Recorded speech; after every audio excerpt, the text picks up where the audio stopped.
High. তো আজ আমি বাবাইদের বাড়ি যাচ্ছি, কারণ কোথাও ঘুরতে যাওয়ার সেরকম প্ল্যান ছিল না। বাড়ি যাওয়ার যেটা কারণ ও জানে সেটা হচ্ছে জাস্ট গল্প করার জন্য, কিন্তু যেটা আমি জানি সেটা হচ্ছে এর নতুন সারপ্রাইজ গিফট আছে, তো ওটাও জানে না। আর আমি ওকে গিয়ে দেবো আজকে সারপ্রাইজ গিফটটা, দেখবো ও কতটা আনন্দ পায় আর কতটা খুশি হয়। একটু ইউনিক আছে সারপ্রাইজটা, দেখা যাক ও কতটা ইউনিক লাগে। আমার তো ইউনিক লেগেছে, তো চলো যাওয়া যাবে। তো আমি চলে এসেছি ওদের বাড়িতে, আর ও নিচে গেছে জল আনতে। আমি বললাম যে জল টেস্টটা পেয়েছে, একটু জল নিয়ে আয়, তো জল আনতে গেছে। এবার ও এলে আমি ওকে সারপ্রাইজ গিফটটা দেবো এবং দেখবো ওর রিয়াকশানটা কীরকম হয়। চলো। জল আর এটা তোর ভাইয়ের যে করাতে দেওয়া ছিল সেটা। কিন্তু এখন সে এসেছিস কেন তুই? একটু বাজারে যাচ্ছিল তো, বললাম তো তোকে। তোমাদের ব্যাগটা আমাকে দে, ওইখানে যে ব্যাগটা আছে সোয়েটার দিয়ে না।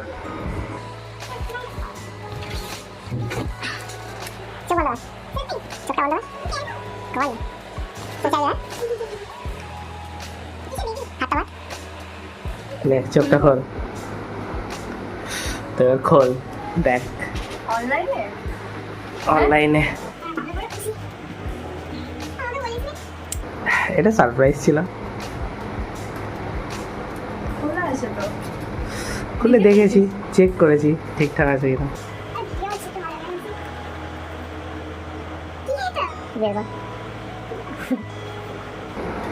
ঘড়ি, না, পান্ডার চুড়ি দেওয়া।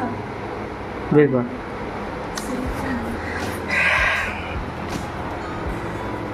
ওরে একটা পান্ডাই তো, ওই আবার নরম। বের কর।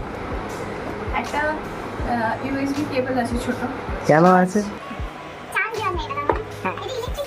আচ্ছা, এটাকে রাখ এখানটা, ভিডিওটাই ঠিক করে করতে দে। দেখি এবার রাখ। নিচেটা সুইচ আছে বাবা। এটা এটা হ্যাঁ, রাখ, নিচে রাখ। কি সুন্দর। মাথায় একটা টাচ কর হালকা করে, মাথায়, কি হবে? ওটার মাথায় হালকা করে একটা টাচ কর না, এরকম। হ্যাঁ, একটা করে চেঞ্জ হয়ে হবে, যাবে। কালার চেঞ্জ হবে। ওই হেভি সুন্দর।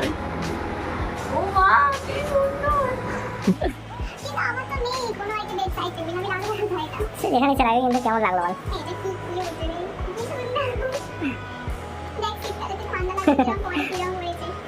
কি ভালো লাগছে। ভালো লেগেছে? হ্যাঁ হ্যাঁ, থ্যাংক ইউ থ্যাংক ইউ। আমি কিন্তু এখন তো কিছু নেই। কি কিছু নেই, ওটা যত গিফট যদি দিই। আমার জন্য ভ্যালেন্টাইন্স ডে দরকার পড়ে না, আমার যখন যেতে ইচ্ছা করে সেটা করে দিই। ও হ্যাঁ, ভ্যালেন্টাইন্স ডে তো আমরা পালন করি না, কিন্তু এটা আমার প্রচুর ভালো লেগেছে। অন গড, বিশাল ভালো লেগেছে। ওটা যতবার টাচ করবি ততবারই জ্বলবে। আমার প্রচুর পছন্দ হয়েছে। পছন্দ আছে? হ্যাঁ হ্যাঁ, খুব খুব thank you thank you. Welcome. চলো। সো গাইস, ভিডিও শেষে এটাই বলবো, কোনো স্পেশাল গিফটের জন্য কোনো স্পেশাল ডের দরকার পড়ে না। আমরা যদি মন থেকে একে অপরকে ভালোবাসি তাহলে আমরা চাইলে যে কোনো দিনই স্পেশাল করে তুলতে পারি। দেখো, 14ই ফেব্রুয়ারি ভ্যালেন্টাইন্স ডে ছিল, অনেকে অনেক রকমভাবে সেলিব্রেট করেছে, বাট আমরা ভ্যালেন্টাইন্স ডে কোনো দিনই সেলিব্রেশন করি না। আর দেখো, 23 ফেব্রুয়ারি যেদিন কিছুই ছিল না, কিন্তু বাবাই এত সুন্দর একটা কিউট আর ইউনিক গিফট দিয়ে দিনটাকে কি সুন্দর স্পেশাল করে তুলেছিল। যাই হোক, once again thank you so much Babai, এত সুন্দর একটা ইউনিক আর কিউট গিফট আমায় সারপ্রাইজ দেওয়ার জন্য। আর তোকে এটাই রিকোয়েস্ট করব, তুই এভাবেই সারা জীবন আমায় ভালোবেসে যাস।